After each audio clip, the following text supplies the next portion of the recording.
Right now, on islands long marked as abandoned, cameras are recording movement. No one went there searching for creatures. These places were mapped, cleared, and left behind. But something is walking through empty beaches and overgrown ruins. The wind hasn't changed. The islands were supposed to be lifeless. Yet something is there. Road giant. A young man is driving along a quiet road when he slows down. Something large blocks the way ahead. At first, it looks like a boulder sitting in the middle of the asphalt. Then it moves. He steps out and starts recording. In front of him is a giant Galapagos tortoise, its shell rising high enough to reach his waist. The legs are thick, almost column-like. Each step is slow but steady, heavy against the pavement. Up close, the scale feels unreal. The head stretches forward with calm precision, eyes steady, unbothered by the vehicle or the camera. It isn't aggressive. It isn't afraid. It just keeps crossing. The size alone makes it unsettling. Not because it's violent, because it feels ancient. Transparent drifter. During a dive near Isla Chañaral de Aceituno, the divers were moving slowly, scanning the seafloor like they always do. Nothing unusual, just light filtering down and suspended particles in the water. Then they noticed something floating ahead of them. At first, it looked like a piece of plastic. No one reacted. Then it shifted. As the light hit it, the shape became clearer. It was a nearly transparent fish, its internal organs visible inside its fragile body. It moved slowly, almost calmly. This species normally lives around 500 meters deep. Seeing it that close to the surface felt wrong. It didn't swim away. It just stayed there. Ningo sightings. In the southern waters of Japan, fishermen have always sailed a little farther than they should. Not searching for legends, just following currents and routine routes. The sea looks ordinary most days. Calm surface, open horizon. Then something breaks it. For a moment, a shape rises between the waves. Not fully human, not fully fish. The face is what unsettles them. Almost familiar, almost wrong. No one approaches. It doesn't chase the boats. It doesn't dive immediately. It just watches. For centuries, these brief appearances were linked to storms, illness, sudden loss. In parts of Ryukyu, temples still keep preserved remains said to belong to these beings. Not displayed proudly, kept quietly. Some things are better left beneath the surface. Lagarfleot shape. In the river Lagarfleot, Iceland, the surface is usually still. Ice stretches across the water in winter, thin in places, opaque in others. Nothing moves except the current beneath it. Then, a line begins to shift. At first, it looks like a crack traveling under the ice. Slow, continuous, but the shape bends. It coils slightly, as if something long is pushing forward from below. There's no visible head, no fins, just a serpentine motion, sliding through the frozen surface. The video spread quickly. Many were certain they were watching a monster. Later, scientific analysis suggested fishing nets caught in the current, moving with the flow, a simple explanation. Still, the image lingered, because whatever caused it, the movement felt alive. Samaram carcass. In 2017, on the island of Samaram in Indonesia, a fisherman heading out before sunrise saw something dark resting near the shore. From a distance, it looked like the hull of a stranded boat. It didn't move. It didn't drift. When daylight spread across the water, the outline changed.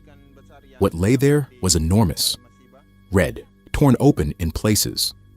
The surface uneven, collapsing in on itself. The smell reached the village before the details did. People gathered along the coastline, trying to understand the scale of it. No one recognized the shape. Marine experts later suggested it was the decomposing remains of a large whale.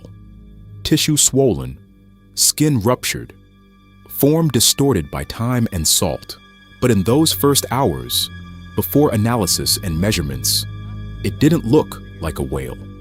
It looked unfamiliar.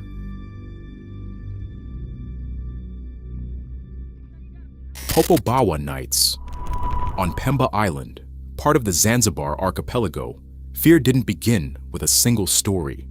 It came in waves, quiet nights, closed doors, then rumors spreading from house to house before sunrise. Since the 1970s, residents have described something visiting after dark, sometimes winged, sometimes human-shaped, always arriving when people were asleep. The accounts repeat the same detail. It enters homes without warning. During several panic outbreaks, entire communities chose to sleep outside together, under open skies, believing that being alone made it worse. The fear was strong enough to draw international media and investigative crews to the island. Testimonies were recorded on camera, faces visible, voices steady. Some psychologists called it mass hysteria. Others pointed to deep cultural belief. But on Pemba, the nights still feel different. Doll Island. In the ancient canals of Xochimilco, there's a small island that feels separate from the rest of the water. Boats pass slowly, trees lean inward, and from the branches, faces hang. Since the 1950s, Julian Santana Barrera began collecting discarded dolls and suspending them around his chinampa. He said it was for protection, something about a girl who had drowned nearby. The story was never confirmed, but he kept adding more. Over time, visitors brought their own dolls: plastic, porcelain, broken torsos, missing eyes. The sun and humidity warped their faces until they no longer looked like toys. Now there are hundreds, some say more than 1,000. They don't move. But when the wind passes through the trees, it feels like they're watching. Golden figures. On a tropical island in the Pacific, a small exploration group was documenting the terrain near the tree line. The vegetation was dense, light filtered through in narrow beams. Nothing suggested they weren't alone. Then, movement. At first, it looked like monkeys, crossing between the trunks. But as the camera zoomed in, the proportions felt different. The bodies were covered in golden fur, the posture more upright than expected, limbs slightly longer. The way they paused and looked back didn't resemble typical wildlife behavior. They didn't charge. They didn't flee. Immediately, they watched. The footage is brief, just enough to raise questions. No confirmed identification followed. No official classification. Only a few seconds of something that doesn't fully match what should live there. Volcanic shadow. A drone was flying low over a volcanic island, tracing the curve of the shoreline where black rock meets clear water. The sea looked calm from above, shallow in places, transparent enough to see the bottom. Then, something moved beneath the surface. At first, it seemed like a darker patch in the water, maybe seaweed drifting with the current. But the shape stretched. It curved slowly, like a body turning. Long, continuous, easily over 20 meters, from end to end. There were no visible fins breaking the surface, no splashes. It changed direction on its own. The operator adjusted the angle, trying to keep it in frame. For a few seconds, the movement felt deliberate, not random. Then the shadow slipped deeper. Nothing else disturbed the water. Tavura frame.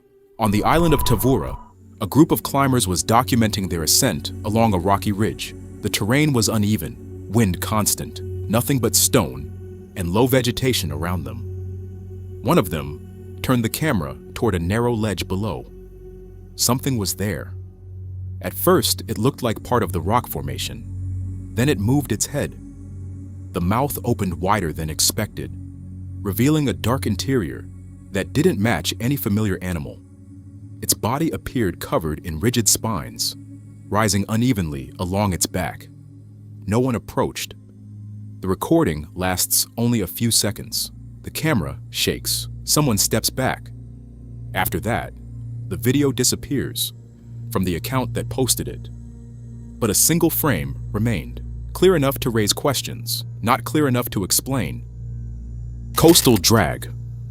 On a remote beach, the camera is already recording when a man steps into frame. Sand, gray sky, no one else nearby. He's pulling something heavy behind him. At first, it looks like a thick rope cutting a line through the sand.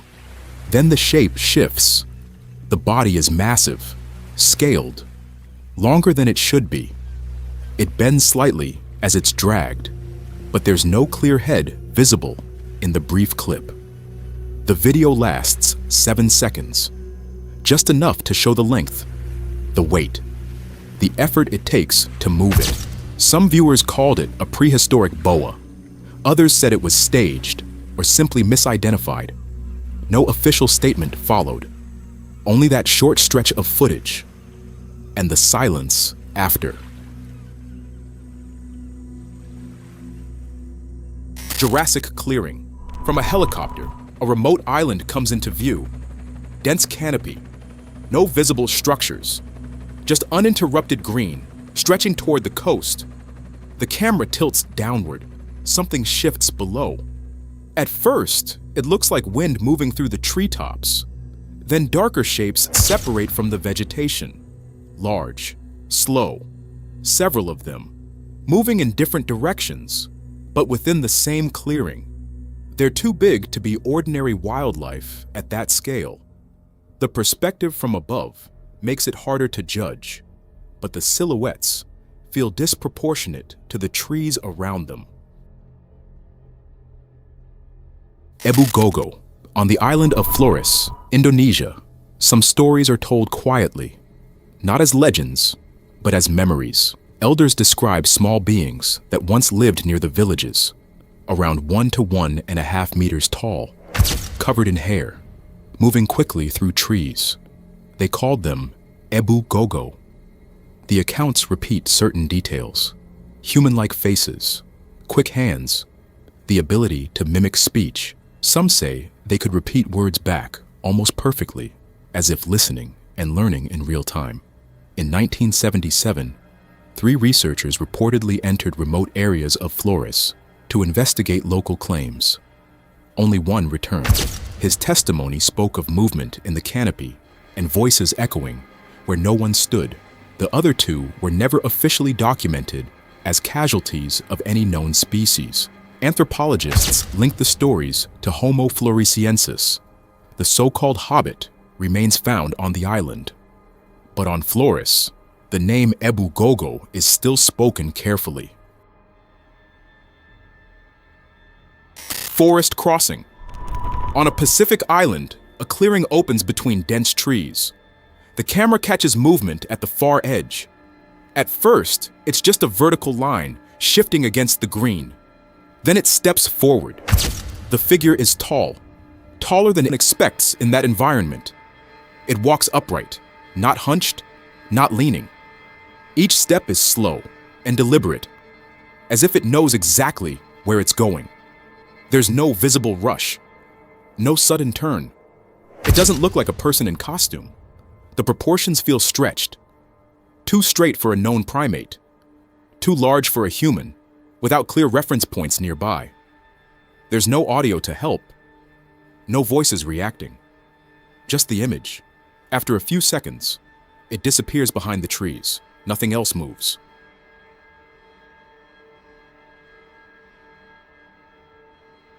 River emergence. 2 local fishermen had gone out before sunrise to check their nets along a remote island river. The light was still low when they noticed something shifting near a bend in the shoreline. One of them raised his phone. At first, it looked like a body washed in by the current. Then it pulled itself forward. The upper half resembled a human torso, pale and slick, streaked with mud and strands of algae tangled in long hair. Below the waist, the shape changed into a thick, scaled tail dragging through the bank. It moved slowly, clawing into the mud as if struggling to breathe. There was no clear voice, just a low vibration carried by the water. The camera turns briefly. When it points back, the figure is gone. Only a deep mark remains in the mud, leading back toward the river. Deep fissure. The submersible Erebo 9 separated from its base vessel near a remote island, descending to inspect unstable formations along the ocean floor. On board was a single diver, Mariano Iturbe, equipped with cameras and seismic sensors. The water remained still during the descent. At nearly 7,000 meters, the instruments began detecting low-frequency vibrations not previously recorded in that zone. Mariano directed his light toward a narrow fissure in the rock. Something was attached to the wall. It resembled a massive segmented organism. Its shell tinted blue-green against the stone. The head appeared swollen and faintly translucent, with a single luminous protrusion at its center. When the beam touched it, the entire body rotated slowly, not retreating, just facing him. For several seconds, nothing moved. Then the systems flickered, the recordings reset, and the fissure was empty. Creek Watcher. A local guide searching for wild orchids in a rarely visited area of an island in Greek stopped when he noticed movement near a narrow stream. He crouched behind low bushes and began recording, careful not to step on dry branches. Ahead, a figure was kneeling at the water's edge. From behind, it looked almost human. Broad shoulders, bare torso streaked with dried mud, thick legs planted firmly in the soil, covered in dense hair. It scooped water with both hands and drank slowly, as if exhausted. Then the horns became visible. Two long curved structures rising from its skull, pale, smooth, longer than a forearm. No growl, no sudden movement, just steady breathing. When someone shifted behind the camera, the figure paused. It didn't turn. It simply tilted its head slightly, listening.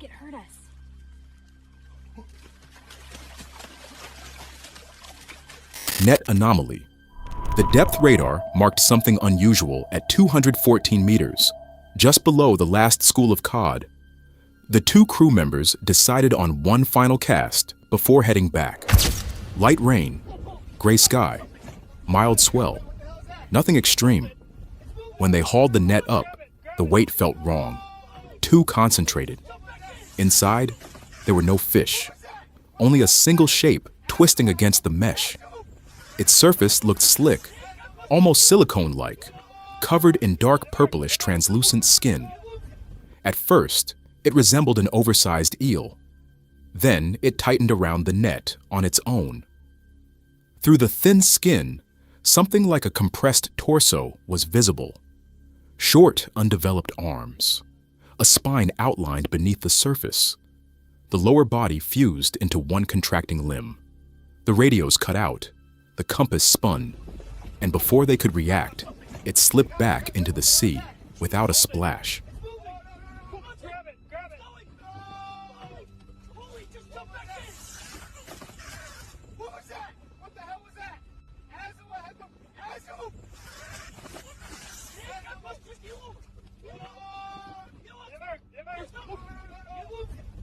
Shoreline body.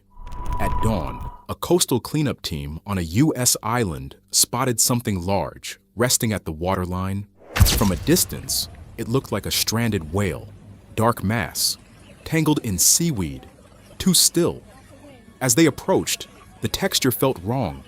The skin was thick and gelatinous, marked with pale circular patterns no one recognized. Then someone noticed the head. It resembled a human face. No visible eyes. Mouth slightly open. Not rigid. The chest, if it was a chest, rose unevenly. Along its sides, narrow slits opened and closed like gills. The body stretched far back, broad like a ray, heavy in the sand. A few people began recording.